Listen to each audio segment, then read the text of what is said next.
मेरे दोस्तों, आखिरकार फ्रांस ने लगा दिया है इजराइल पर बैन। जी हाँ मेरे दोस्तों, बताना कुछ यूं है आपको कि फ्रांस पिछले कई वक्त से यानी लगभग 15-20 दिनों से इजराइल से सीधे टकराव ले रहा है, टकराव कर रहा है।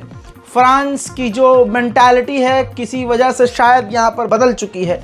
फ्रांस लगातार इजराइल से कह रहा है कि जंग बंद कर दी जाए, सीज फायर कर लिया जाए, लेकिन जब फ्रांस की इजराइल ने नहीं सुनी और उल्टा इमैनुअल मैक्रोन को उल्टा सीधा कह दिया गया नेतन्याहू के द्वारा, तो अब खबर यह है कि नेतन्याहू के द्वारा उंगली करने पर फ्रांस ने हाथ पकड़कर पूरा मरोड़ दिया है इजराइल का। इजराइल के जो हथियार बनाने वाली कंपनी हैं उन तमाम कंपनियों को इजराइल की बैन कर दिया है फ्रांस ने। फ्रांस के अंदर हथियारों का एग्जीबिशन होने वाला था। दुनिया भर के बड़े बड़े देश यहाँ पर आकर अपने हथियार चमकाने वाले थे।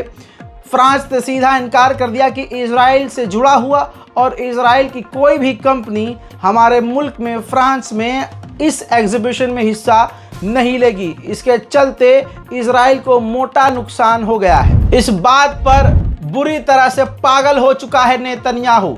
पगलाए नेतन्याहू ने अब इमैनुअल मैक्रोन को कह दिया कि फ्रांस के लिए शर्म की बात है कि ये इमैनुअल मैक्रोन ऐसा कर रहा है। फ्रांस का सर शर्म से झुकेगा, यानी जो भी अमेरिका और इजराइल की मान ले वो बहुत बढ़िया है, जो ना बात माने तो भाई साहब अंगूर खट्टे हैं। इटली की प्रधानमंत्री मेलोनी ने एक बार फिर से सिर्फ मोदी का नहीं बल्कि हम सबका दिल जीत लिया है। मेलोनी लेबनान और जॉर्डन के दौरे पर आने वाली हैं।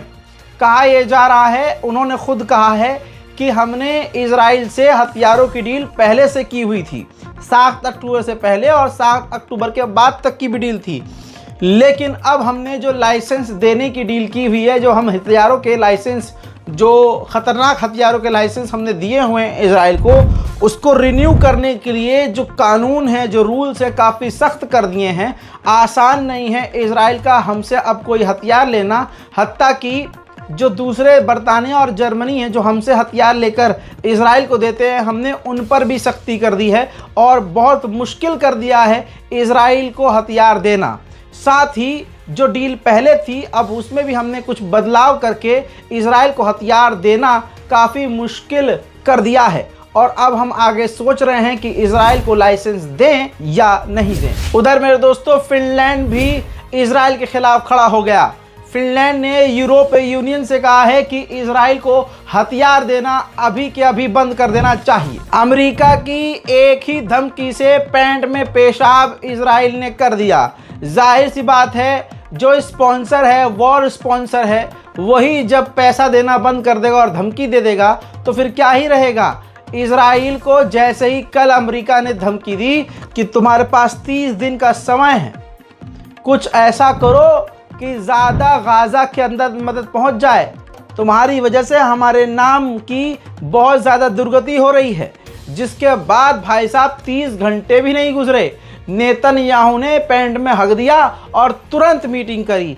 इमरजेंसी मीटिंग करने के बाद गाज़ा में 50 मदद के ट्रक जाने दिए हैं और आगे ज़्यादा से ज़्यादा ट्रक जाने की अनुमति इजराइल देने की बात कर रहा है। जिसके बाद अमेरिका ने भी सामने आकर कहा है कि हमारी धमकी और हमारी रिक्वेस्ट के बाद इजराइल ने गाज़ा के अंदर मदद भेजने का काम किया है। अमेरिका में भी इजराइल के खिलाफ पूरी तरह से हवा बन चुकी है।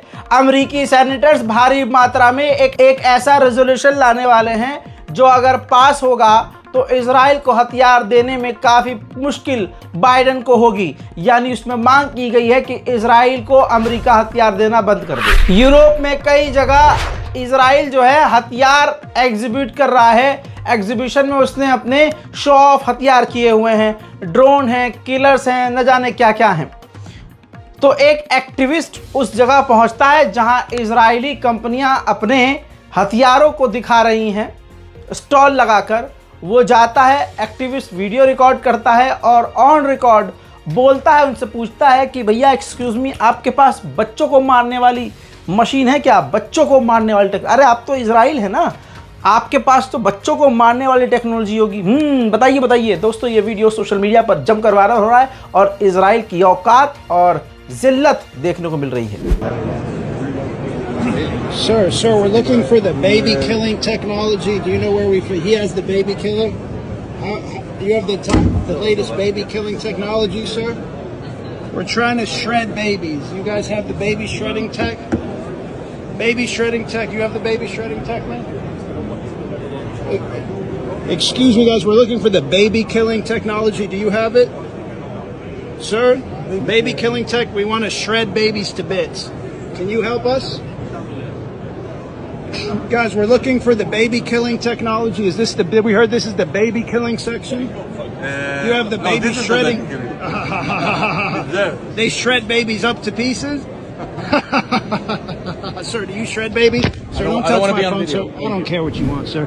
जिनेवा में जब पूरी दुनिया बैठी हुई थी, मीटिंग हो रही थी और अरब देश भी और मुस्लिम देश भी मौजूद थे, और जब इजराइल के बोलने का मौका आया तो ना ही सिर्फ मुस्लिम और दूसरे देश उठकर चले गए, बल्कि फ्री फिलिस्तीन के नारे लगाते हुए इजराइल के मुंह पर थूकते हुए गए।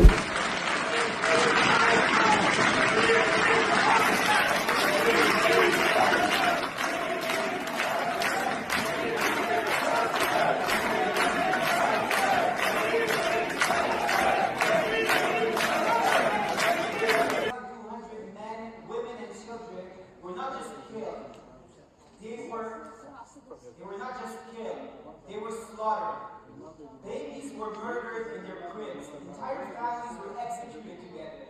Women were raped and then paraded in the streets of Gaza. मेरे दोस्तों, जो तानाशाह है उसको लगता है कि अपने कुत्तों के जरिए मैं तानाशाही करवाऊंगा, मस्जिदें तबाह करवाऊंगा, मुसलमानों को दबाऊंगा, मिटाऊंगा, धार्मिक नारे लगवाऊंगा और कहूंगा कि हमारे फलान के अलान में किताब में ये लिखा हुआ है, ये हो के रहेगा और मैं सबसे अच्छा प्रधानमंत्री हूं। दोस्तों, तानाशाही एक दिन उनके पिछवाड़े में जाएगी। नेतन्याहू, क्या आप किसको समझे? मैं नेतन्याहू की बात कर रहा था। नेतन्याहू के खिलाफ खुद इजराइल के लोग सड़कों पर उतर आए हैं। यहूदी लोग कल जो इजराइल के साथ थे, आज इजराइल के प्रधानमंत्री नेतन्याहू का विरोध कर रहे हैं। देखिए,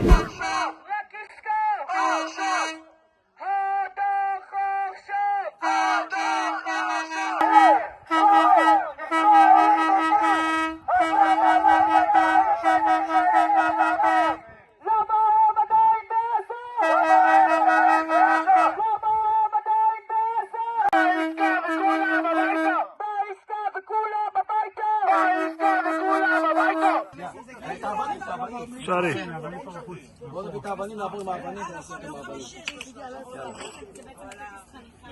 उधर मेरे दोस्तों, मोरक्को के अंदर फिलिस्तीन के लिए सड़कों पर लोग उतर आए हैं। अल्लाह अल्लाह या बाबा नमशी लग़ज़ा नमशी दाबा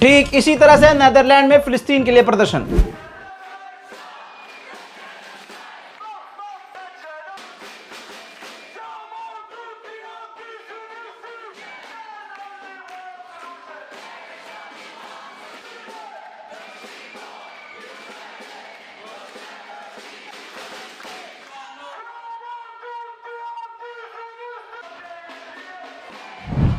उधर कतर के अमीर ने कहा कि 3 से 4 हफ्ते हो चुके हैं और सीज फायर को लेकर कोई भी बात नहीं हो रही है। मेरे दोस्तों, गाजा के ऊपर इजराइल ने खतरनाक बमबारी की। इस बमबारी में फिलिस्तीनियन अमेरिकी फैमिली मारी गई है। एक पूरा परिवार जिसके पास अमेरिका की भी नागरिकता थी, इजराइल की बमबारी में वो पूरा परिवार मारा गया है, जिसके बाद मुस्लिम अमेरिकन कम्युनिटी ने बाइडेन सरकार को हड़काते हुए कहा है कि इजराइल के खिलाफ सख्त कदम उठाएं। मेरे दोस्तों, स्पेन की सोशल राइट मिनिस्टर जो पार्लियामेंट में खड़े होकर ये पोस्टर दिखा रही है और जिसमें दिखा रही हैं कि ऊपर देखिए कि किस तरह से एक फ़िलिस्तीनी को इज़राइल ने ज़िंदा जला दिया और वो 22 साल का नौजवान था। उसकी तस्वीर देखिए। कहा जा रहा है, सवाल ये कर रही हैं कि अब ये बताओ नेतन्याहू यानी इज़राइल और नाज़ी में फ़र्क क्या रह गया। UNRWA ने कहा है कि हमारा ग्रुप अब टूटने वाला है, ज़्यादा लंबे समय तक हम काम नहीं कर सकते, हम अपने लोगों से कांटेक्ट खो रहे हैं, हमारी बिल्डिंगें टूट रही हैं और सबसे बड़ी बात फंडिंग रुक चुकी है। उधर इजिप्ट ने अपना जासूसी चीफ बदल दिया है।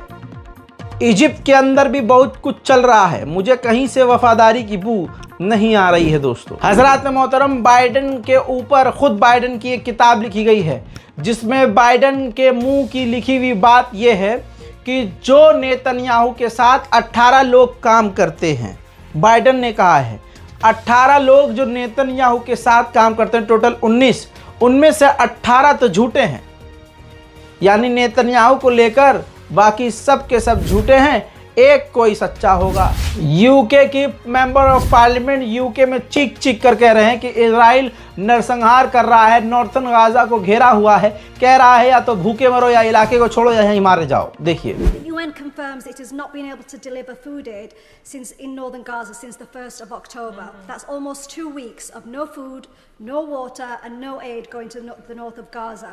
We now hear reports that Netanyahu plans a surrender or starve plan, which if carried out will leave hundreds of thousands of Palestinians without the essentials.